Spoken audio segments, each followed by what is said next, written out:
Tip number 1, shoot action. Footage of something happening or people doing things is much more engaging than people just standing around. Static images have their place, but most of the footage should be active.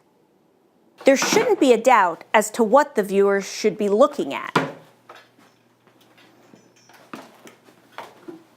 I'm over here. For example, if the footage is to show a jogger running around the track, the shot needs to be obvious that that's what it's about. It shouldn't be shot in a way that multiple things are happening in the frame. That makes viewers question, what are they supposed to be looking at? Tip number 2, use the rule of thirds. Pictures look better if they are composed well. When you frame your shot, imagine the lens of your camera has a grid on it with 9 boxes. Generally, pictures look better if the subject has unequal amounts of space on either side, rather than being right in the middle of the frame. This would put the subject at one of the intersecting vertical boxes. The same is true horizontally. If you have the horizon in your background, it should hit at one of the horizontal lines in your imaginary box. There are exceptions, of course. Disregard the rule if what you are photographing has a distinct center line that you want to emphasize. Tip number 3, get more B-roll than you need. B-roll provides moving images that you'll show while a subject is speaking. You want to show the person speaking at some point, but it gets boring if all the audience sees is a talking head.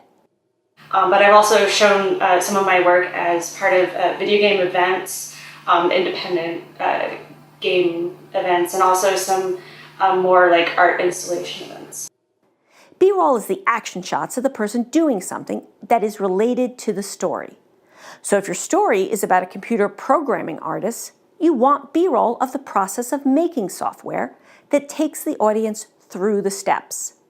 You also would want B-roll of the finished product and the programmer demonstrating the software. Plan your B-roll in advance. It should provide a variety of different images, a variety of shots, close, medium, long, and a variety of activities.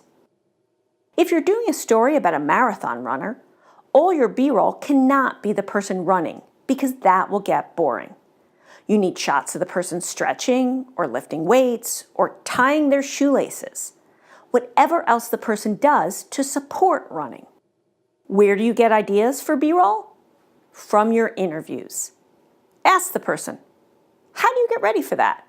Can I come and watch? You can also intersperse still pictures into video to add B-roll variety. Get at least 3 times the B-roll that you think you will need so you can pick the very best. Tip number 4, move your body, not the camera.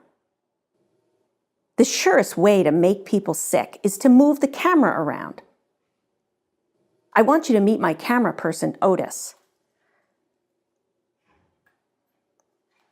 Hey Otis, just for fun, let's show them the full studio space.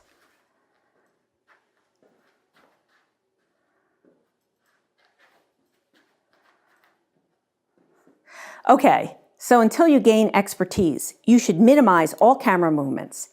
That means no tilts, pans, zooms,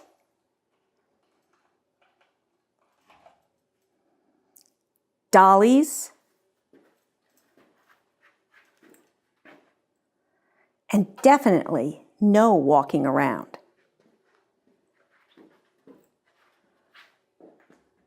Okay, Otis, let's move to the tripod.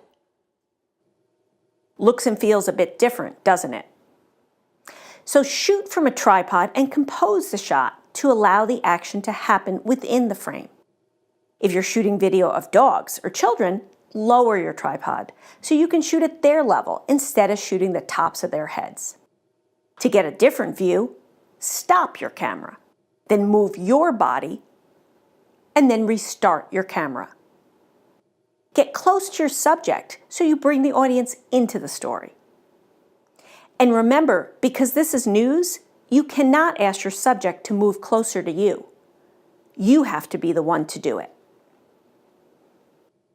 Tip number 5, use natural light. I'm in a studio, so I have wonderful lighting. However, your videos will be shot mainly without lighting equipment. Your best bet is to go outside and use natural light. The best time of day is the golden hour, shortly after sunrise or before sunset. That's when the daylight is softer than when the sun is high in the sky. Try to plan so that you shoot your video or still pictures during this time. Back to our marathon runner. If she goes out for her run at sunrise, that's perfect. Just get up early. If you cannot hit the golden hour because of the subject's schedule, try for a cloudy day. That makes it much easier to shoot. If you have to shoot in the bright sunlight, avoid having the sun hit the subject from the side because it makes a shadow. It is better to have the sun behind you, but be sure to capture people in action so they aren't stuck squinting at the sun. If you must shoot inside, try to shoot near a window, perhaps with a shade over it. That way it has more filtered light. For this class, don't do stories that require you to shoot inside at night, like in a dark bar. It just won't work. And that's what you need to know about telling a story visually.